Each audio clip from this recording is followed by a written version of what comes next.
बात छठ पूजा को लेकर करेंगे। दरअसल छठ पूजा जब भी नजदीक आता है तो ऐसे में नदियों की साफ सफाई और स्वच्छता को लेकर के कई बड़े सवाल उठाए जाते हैं, खासतौर पर जब मामला दिल्ली एनसीआर से जुड़ा हो। क्योंकि दिल्ली एनसीआर में रह रहे लोगों के लिए, खासतौर पर जो बिहार और पूर्वांचल से जुड़े हुए लोग हैं, उन्हें छठ पूजा का महत्व पता है। और ऐसे में जो महापर्व मनाया जाता है 4 दिनों के लिए, ये एक बहते हुए पानी में खड़े होकर के इस छठ पूजा को मनाया जाता है। बावजूद इसके आप देखिए कि कैसे यमुना नदी अभी भी स्वच्छ नहीं है और कृत्रिम घाटों के निर्माण की बात कही जा रही है। अब इस पर ज्यादा जानकारी के साथ इस वक्त हमारे साथ आनंद सिंह जुड़ चुके हैं।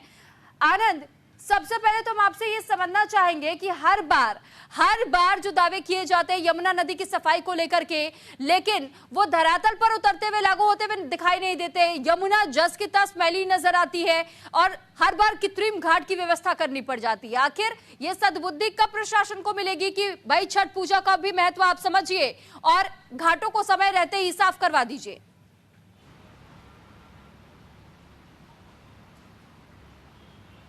जी बिल्कुल, आपने सही कहा। कई वादे किए गए थे, इसमें यह कहा गया था कि दिल्ली को हम पेरिस बनाएंगे और यमुना 2025 तक साफ होगी।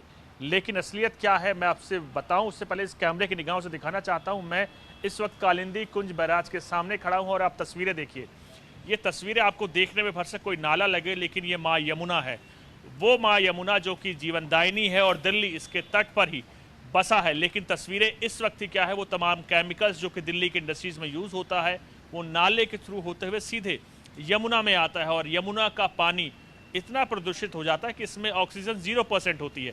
तो कहीं ना कहीं आप देखिए, जब यमुना बैराज को आप देखेंगे तो उसके सारे गेट इस वक्त बंद कर दिए गए हैं, लेकिन उसके बाद भी कई गेटों से थोड़े पानी लीक करता हुआ आ रहा है। वो जो सीधे पानी में इतना केमिकल है कि पानी वहां से निकलने के बाद सीधे फॉर्म बना रहा है। और फॉर्म ये तमाम वो अमोनिया है जो कि पानी को दूषित होने का प्रमाण देता है। उसके बाद अब जब छठ का पर्व है कुछ दिनों में ही, तो उसको लेकर तमाम कोशिशें की जा रही कि इस तस्वीर को छुपाया जा सके। कि हर बार राजनीति भी खूब होती है, बावजूद इसके घाटों की साफ सफाई हो नहीं पाती है। और इस बार भी आम आदमी पार्टी क्या अपने फिर कुछ और बातें लेकर के सामने आ रही है कि किन कारणों की वजह से साफ सफाई नहीं संभव हो पाई? क्योंकि 2025 तक का तो लक्ष्य रखा गया था ना। अब इस पर वो किस तरीके से पर्दा डालने का काम कर रहे हैं?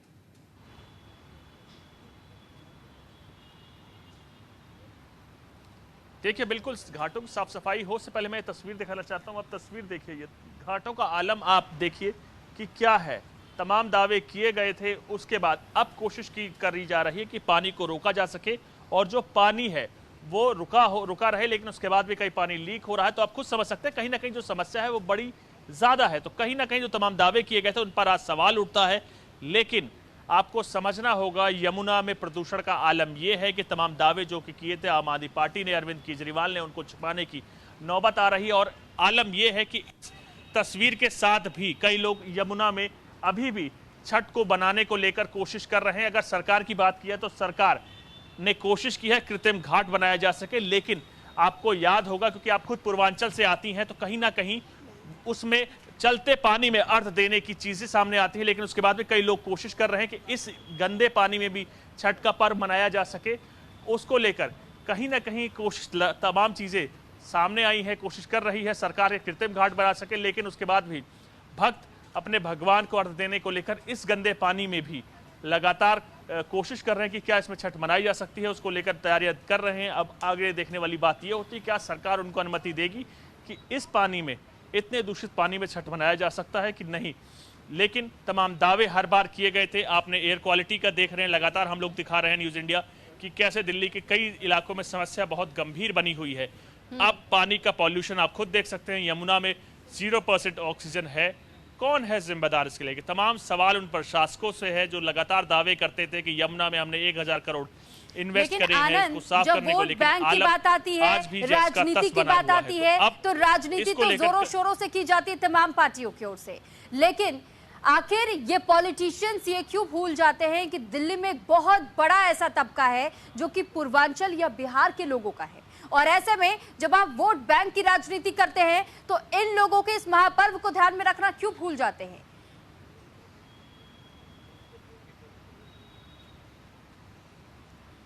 बिल्कुल आपको समझना होगा, यमुना के साथ एक वोट बैंक के साथ साथ वो जीवनदायिनी है जिसमें हमारे पीने और खाने को लेकर पानी भी दिल्ली वासियों को आता है। लेकिन प्रदूषण का आलम क्या है आप खुद देख सकते हैं।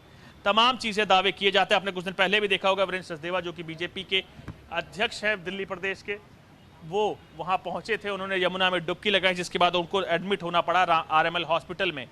तो अब कहीं ना कहीं उन तमाम वोट बैंक पे भी दावे होते हैं कि जिसको लेकर बीजेपी कहती है उनके साथ है आम आदमी पार्टी।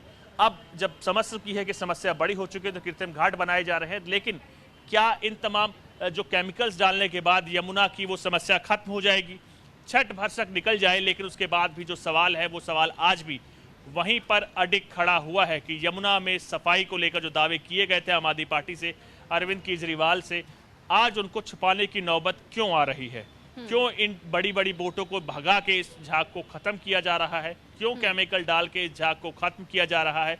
क्या जो वादे किए गए थे, आपको याद होगा दिल्ली में जब भी अगर पानी ज्यादा आए, बारिश ज्यादा आए तो दिल्ली वासियों कहीं ना कहीं उसके लिए पूरी तरह से दिल्ली में पानी फ्लड्स आ जाते हैं, जिसको लेकर लेटर बिल्कुल। या और कहीं आनंद, पत्र मैं लिखती है आपके हमारी पीछे पार्टी ये सरकार तस्वीरें दिल्ली देख से। भी पा रही हूँ कि कैसे जेट स्प्रे का इस्तेमाल किया जा रहा है ताकि झाग को खत्म किया जा सके।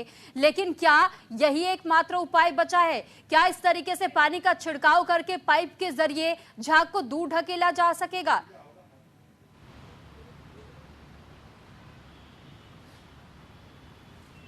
देखिए, अभी जो सरकार की कोशिश है वो ये है कि इसको छुपाया जा सके।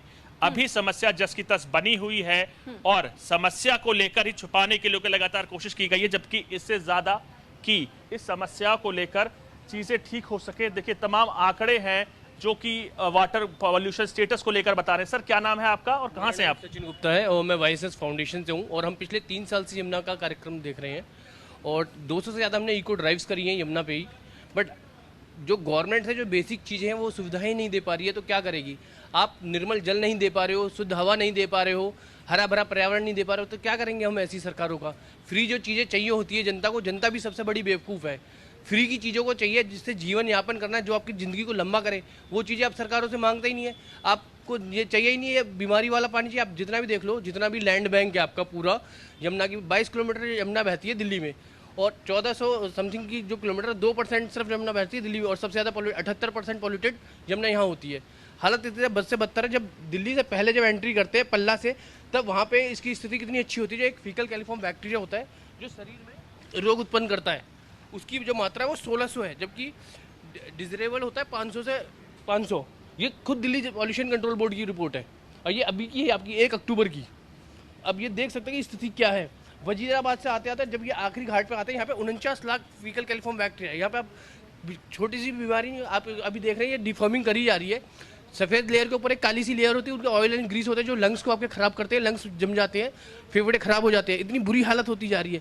अभी भी आम जनता को कोई मतलब नहीं है कि क्या है, बस उन्हें फ्री की चीज़ें चाहिए, बीमार पड़ जाओ कोई भी कर दो। दावे सर किए गए थे यमुना को सफाई को लेकर, अरविंद केजरीवाल ने किया था कि 2025 तक हम इसको साफ कर देंगे। दिल्ली बीजेपी अध्यक्ष वीरेंद्र सचदेवा आईटीओ में उन्होंने एक दिन स्नान करा, उनको हॉस्पिटलाइज होना पड़ा। देखो, दिक्कत सबसे बड़ी ये है कि चीज़ें दिल्ली जल बोर्ड चाहे ना बहुत कुछ कर सकता है। आपके एसटीपी काम नहीं कर रही है। आपकी ये रिपोर्ट ये देखिए, आप खुद ही मानते हैं कि 22 एसटीपी आपके काम ही नहीं कर रहे हैं। ये देखिए, आप खुद बता रहे हैं कि स्टैंडर्ड मीट ही नहीं कर रहे हैं। 37 में से 22 एसटीपी आपके काम ही नहीं कर पा रहे स्टैंडर्ड।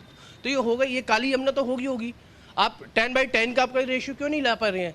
क्या कहता है, हजारों करोड़ रुपए कहाँ जा रहा है ये बताइए? ये आम जनता का पैसा है, कौन देखेगा? जिम्मेवार कौन? भुगतता कौन है? सरकारें तो आंकड़े लेती है, बड़े बड़े नई नई योजनाएं बनाती है, स्कीमों के माध्यम से पैसा लेती है।